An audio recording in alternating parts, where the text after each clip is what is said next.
செங்கல்பட்டு மாவட்டத்தில் உள்ள 7 சட்டமன்ற தொகுதிகளில் செய்யூர் தனித் தொகுதியாக உள்ளது. கிழக்கு கடற்கரை சாலையை ஒட்டியுள்ள பல கடற்கரை கிராமங்கள் இந்த தொகுதியில் இடம்பெற்றுள்ளன.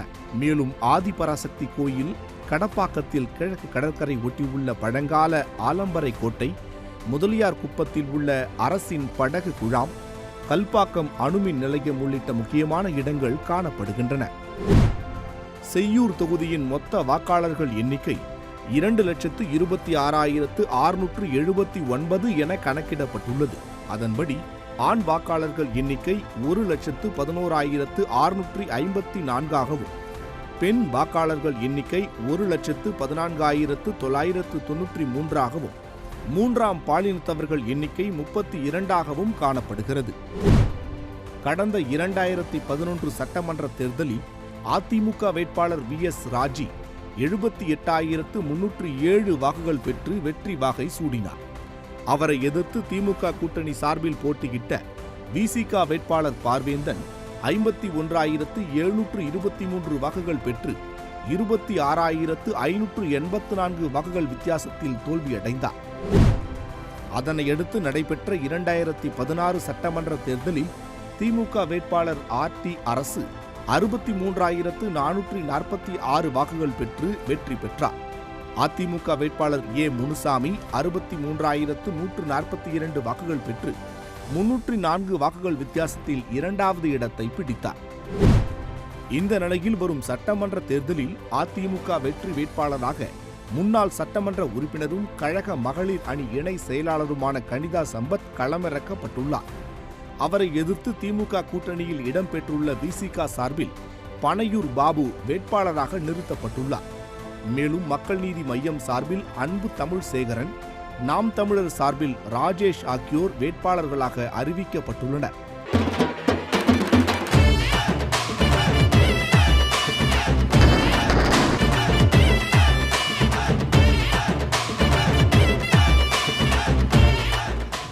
வேட்பாளராக அறிவிக்கப்பட்ட அடுத்த நொடி முதல் வாக்கு சேகரிப்பில் தன்னை முழுமையாக ஈடுபடுத்திக் கொண்டுள்ளார் அதிமுக வேட்பாளர் கனிதா சம்பத்.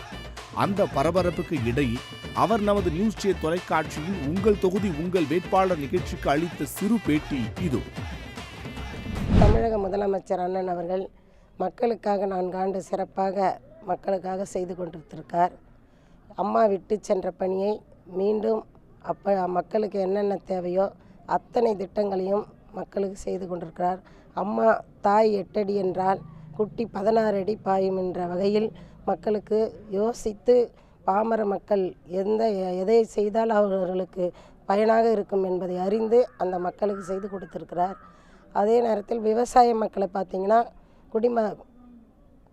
ஏரிகளெல்லாம் தூர்வாரி வாய்க்காலெல்லாம் சுத்தப்படுத்தி அவர்கள் நீர் பாய்ச்சி நல்ல அறுவடை செய்கின்ற அளவுக்கு அந்த ஏரிகளெல்லாம் சுத்தப்படுத்தி கொடுத்திருக்கிறார். அவருக்கு பேரே குடிமராத்து நாயகன் என்றுதான் எல்லா மக்களும் சொல்கிறார்கள். முதலமைச்சர் எடப்பாடி பழனிசாமி அறிவித்த நகை கடன் தள்ளுபடி, விவசாய கடன் தள்ளுபடி போன்ற சாதனைகளால் தான் வாக்கு சேகரிக்க செல்லும் இடமெல்லாம் பொதுமக்களிடம் அமோக ஆதரவு இருப்பதாக அவர் தெரிவித்தார். செய்யூர் வேட்பாளராக எனக்கு அறிவித்து அவர்கள் நல்ல எல்லா இடத்திலும் நான் வாக்குகளை சேகரிக்கும் பொழுது நம்முடைய முதலமைச்சர் அண்ணன் அவர்கள் முதலமைச்சராக வர வேண்டும் என்ற எண்ணம் அப்பகுதி மக்களுக்கும் எதை சொன்னாலும் அதை உடனே செய்து கொடுக்கிறார். ஒரு குறிப்பாக சொல்லப்போனால் நம்முடைய மருத்துவருடைய பாட்டாளி மக்கள் கட்சிக்கு 10.5% இடஒதுக்கீடை ஒதுக்கி கொடுத்திருக்கார். அவர்கள் அதையெல்லாம் அந்த அப்பகுதி மக்கள் எல்லாம் நாம் போகும் இடமெல்லாம் பாட்டாளி மக்கள் கட்சி அத்தனையும் சொல்லி அண்ணனை புகழ்ந்து நம்முடைய முதலமைச்சர் அண்ணன் அவர்களுக்கு ஆர்வத்தோடு இருக்கின்றார்கள். நம்முடைய மக்களுக்கு இப்பொழுது கூட விவசாய கடன் தள்ளுபடி செய்தார். 6 சவரன் நகையை கூட்டுறவு வங்கியில் தள்ளுபடி செய்திருக்கிறார். மகளிருக்காக மகளிர் லோன் அதை தள்ளுபடி செய்திருக்கிறாங்க. OAP பென்ஷன் முதியவர்களுக்கு எத்தனையோ பிள்ளைகள் இருந்தாலும் அந்த பிள்ளைகளுக்கு அவர்கள் ஒரு மாதம் 2,000 ரூபாய் வர்றது அவங்களுக்கு ஒரு பெருமை. எனக்கு 2,000 ரூபாய் கொடுக்குறாரு முதலமைச்சர், அவருக்கு தான் இந்த ஓட்டு ரெட்டையில் ஓட்டு அப்படின்னு சொல்லி தான் நாங்கள்லாம் நீங்கள் போய் ஓட்டு கேட்டால் கூட அதுபோல் தான் அவர்கள் சொல்கிறார்கள். சொன்னதை செய்யக்கூடிய ஒரே அரசு அதிமுக அரசு தான் அம்மா செய்தாங்க, அதன் பிறகு நம்முடைய அண்ணன் முதலமைச்சர் எடப்பாடி அண்ணன் செய்வார் என்று அவர்கள் சொல்லி என்னிடத்தில் சொல்கிறார்கள். வாக்குகள் எங்கே போனாலும் எழுச்சியாக நம்முடைய முதலமைச்சர் செய்த திட்டங்களுக்கு வரவேற்பு இருக்கிறது. செய்யூர் தொகுதி மக்களின் நீண்ட நாள் கோரிக்கையான தொழிற்சாலை அமைக்க நடவடிக்கை எடுப்பேன் என கூறிய அதிமுக வேட்பாளர் கனிதா சம்பத் மீனவர்களுக்கு இலவச வீடு கட்டி கொடுக்க திட்டமிட்டுள்ளதாகவும் வாக்குறுதி அளித்தார்.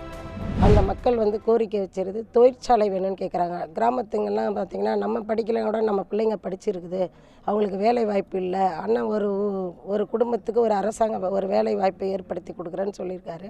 அதனால் அவங்க போகும்போதெல்லாம் ஒரு தொழிற்சாலையை அமைத்து கொடுங்க, அதில் அமைத்து கொடுத்தா அந்த வேலை எங்கள் பிள்ளைங்கள்லாம் வேலை செய்யும் அப்படின்ற மாதிரி அந்த கேட்டிருக்காங்க. தொழிற்சாலை கேட்பேன். அதன் பிறகு பார்த்திங்கன்னா ஒரு பாலங்கள்லாம் அங்கங்கே ஒரு சில நிறைய செஞ்சு முடிச்சிருக்காரு. ஒரு சில இடத்துல பாலங்கள் இருக்குது, அந்த பாலத்தை கட்டி கொடுக்குறேன்னு சொல்லியிருக்கேன். நிறைய குப்பத்து மக்கள் மீனவர்கள் மக்கள் அவர்களுக்கு வீடு வசதிலாம் இல்லாத இருக்குது. அவர்களுக்கு அண்ணனிடத்தில் கேட்டு இடம் வாங்கி, இடமே இல்லாத கூட இருக்குது, இடம் வாங்கி வீடு கட்டித்தரேன் என்று அவர்களிடத்தில் நான் சொல்லிட்டு வந்திருக்கேன். அண்ணனிடத்தில் பெற்று அதை பகுதி மக்களுக்கு செய்து கொடுப்பேன். முதலமைச்சர் எடப்பாடி பழனிசாமியின் சாதனை திட்டங்களை வரவேற்கும் அதிமுக கூட்டணி கட்சி நிர்வாகிகள் செய்யூர் தொகுதியில் கனிதா சம்பத்தின் வெற்றி இப்போதே உறுதியாகிவிட்டதாக தெரிவிக்கின்றனர். செய்யூர் தொகுதி முழுக்க இந்த இரட்டை அலையினுடைய அலை பெரிய அளவிலே வீசிக்கொண்டு இருக்கிறது என்பதை இங்கே நாங்கள் தெளிவாக தெரிவித்துக் கொள்கிறோம். வெற்றி பெறுவது எங்களுடைய அன்பு சகோதரி கனிதா சம்பத்து தான் என்பதிலே எள்ளுமுக்காளவு கூட சந்தேகம் இல்லை. இப்போதே வெற்றி பெற்று விட்டார் என்பதை, 1,00,000 வாக்குகள் வித்தியாசத்தில் வெற்றி விட்டார் என்பதை இப்போதே நாங்கள் இந்த செய்யூர் தொகுதி மக்கள் உறுதி செய்து கொள்கிறோம். திமுகவின் அராஜக ஆட்சி மீண்டும் வந்துவிடக் கூடாது என கருத்து தெரிவிக்கும் செய்யூர் தொகுதி மக்களிடம் அதிமுகவின் தேர்தல் அறிக்கை முதலமைச்சர் எடப்பாடி பழனிசாமியின் 4 ஆண்டு கால சாதனைகள் மிகுந்த எழுச்சியை ஏற்படுத்தி உள்ளது. மேலும் ஏற்கனவே சட்டமன்ற உறுப்பினராக இருந்து மக்கள் பணியாற்றிய அனுபவம் கொண்டுள்ள அதிமுக வேட்பாளர் கனிதா சம்பத்திற்கும் செய்யூர் தொகுதியில் ஆதரவு அலை வீசுவதாக கூட்டணி கட்சியினரும் தொகுதி மக்களும் உற்சாகமாக தெரிவிக்கின்றனர். இதன் மூலம் கனிதா சம்பத்தின் வெற்றி தற்போது உறுதி செய்யப்பட்டுள்ளது.